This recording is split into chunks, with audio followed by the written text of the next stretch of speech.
If one of your goals in 2026 is coming to the Canton Fair, either for business networking or product procurement, then this video is for you. In this video, I'll be sharing some tips to make your trip to China easy, organized, budget-friendly, especially if this is your first time attending the Canton Fair. First and first, China is a digital country. Everything is practically done on your phone, from payment to communication to transportation to hotel booking and so on. That's why it's very important for you to download some vital and essential applications before coming to China.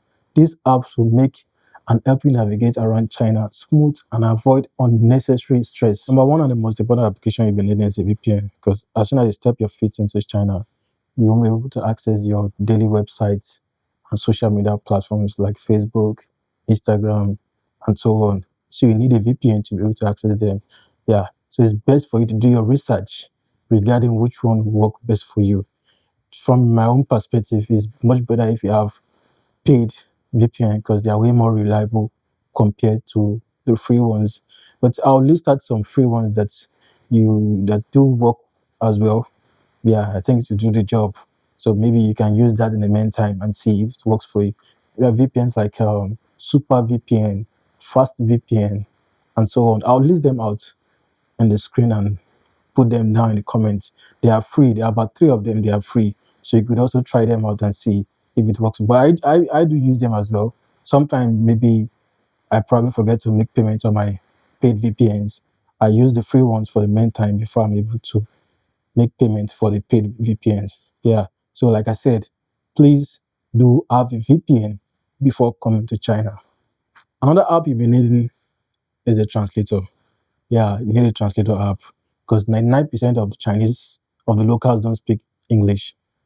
To be fair enough, 99.9% of them don't speak English, except if you find yourself in cities like Guangzhou, Yiwu, Shenzhen, Shanghai, Beijing, where a couple of them speak English. But besides that, other cities, you need a translator to be able to communicate with them. So you need to have a translator. I feel apps like Microsoft Translator also work best for you to communicate with them. And it's very, very useful in the sense that you can just take a picture of the menu and it translates it for you. Easy as that. So, but it's also best for you to know a couple of Chinese words before coming as well, like meow, hello, yao, I don't want, or I ni, I love you. I don't speak Chinese as that now, but I'm still able to navigate my way around China. Yeah, it's a very, very beautiful country. So please do come. Yeah. Another important application being anything is a map, because to be honest, China is huge. China is massive. I think China is the second biggest country in the world after Canada, if I'm not wrong. Yeah. So you need a map to be able to navigate that way around.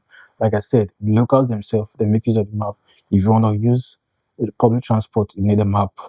If you want to go out, you need a map. So it's very, very important. So if you have an iPhone, Apple Map works perfect. Yeah, it works perfect. But if you have an Android, Google Map doesn't work here.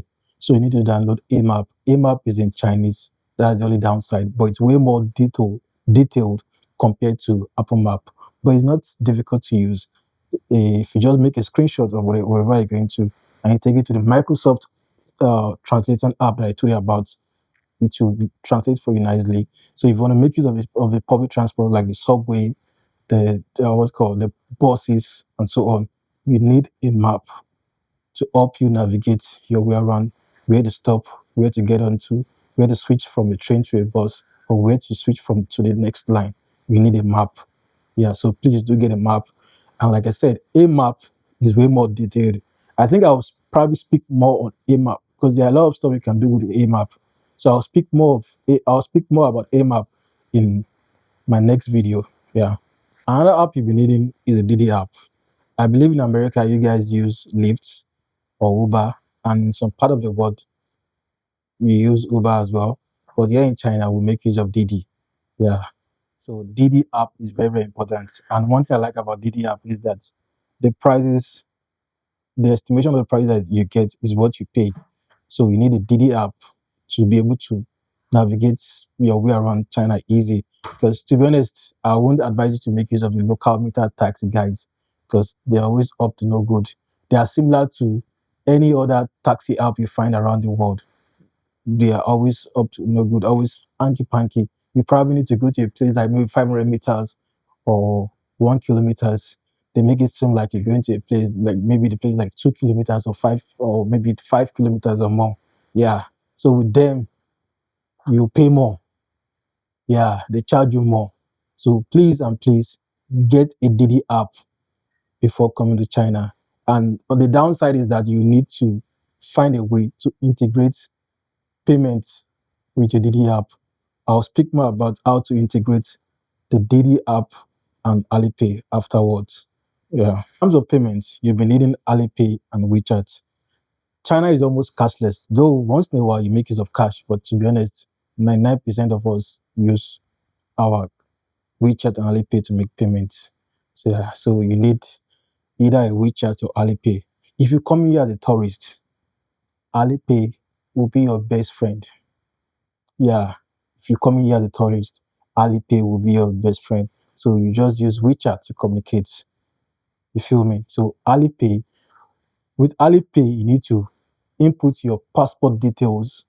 You need to input your name as it is on your passport.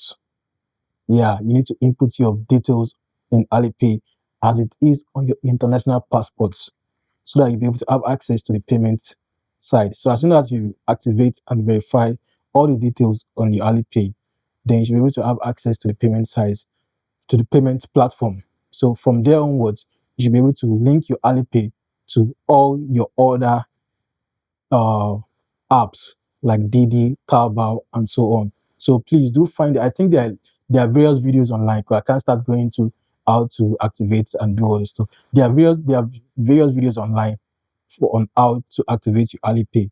But like I said, one of the most important things is that you need to put your name as it is on your international passports. That's very, very important because at the long run, it's going to ask you to upload your passport with facial recognition and so on. Yeah. So use Alipay for payments. Use WeChat to communicate with your factories, suppliers, and so on. Yeah.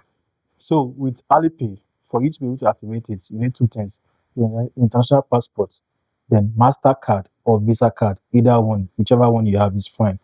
Another app you'll be needing is Trip.com because if you want to make your hotel bookings, you want to book local flights, you want to book maybe you're going from Guangzhou to Shenzhen or from Guangzhou to Yiwu, you need Trip.com to be able to make those booking.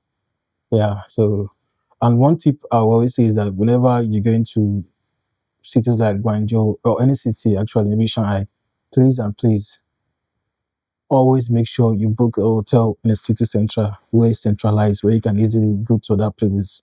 Don't try and say you want to book close to the airport. If you're coming for business in Guangzhou, it's better for you to be in city central. If you're going to Shanghai, you're going to tour around, it's better for you to book in city central because it's centralized.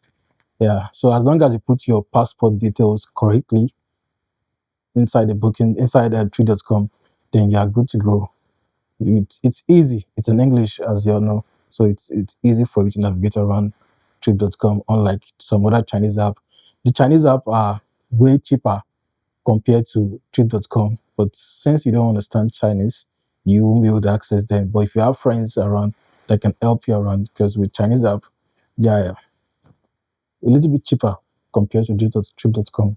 If you're done with the Canton Fair and you still have a couple of days left, please and please put Yiwu Futia Market in your business plan. Yiwu Futia Market is very, very important if you're coming for business and networking. For Yiwu Futia Market should be a part of your business plan. Yiwu is the largest wholesale market in terms of small commodity, the biggest in the world. From my own personal experience, visiting different factories in different cities can cost you so much because you have to go from one end to another. But with Yiwu, everything is actually under one roof. Yeah, over 75,000 shops under one roof. So you can go around source for any products you want to source for. Yeah. So it's very, very, very, very important for you to also visit Yiwu Futia Market in Yiwu. It has over 5 districts. It used to have 5 districts, but now the sixth one has been added to it. Yeah, so please kindly visit Yiwu Futia Market. I made a couple of videos regarding Yiwu Futia Market, so you can actually go on my YouTube and have a better idea or knowledge of Yiwu Futian Market.